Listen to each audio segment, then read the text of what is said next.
નમસ્કાર મિત્રો, 22nd ZQA જે આખા વિશ્વમાં પર્યાવરણની જાગૃતિને લઈને જાપાન ઇન્ટરનેશનલ બાળકોની ચિત્ર સ્પર્ધા કરી રહ્યું છે, દર વર્ષે કરે છે.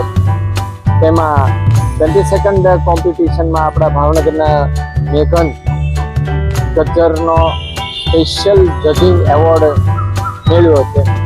તેનું ચિત્ર ઓક્ટોબર મહિનાના કેલેન્ડરમાં પણ પ્રકાશિત કરવામાં આવ્યું છે. દર વખતે જાપાન સરકાર છે તે બાળકોના ચિત્રોને કેલેન્ડરમાં લે છે, કેટલોગમાં લે છે અને પર્યાવરણની જાગૃતિના જે પરિસંવાદો હોય છે, બાળકોના જે એજ્યુકેશનલ પર્પઝ માટે વાપરતા હોય છે.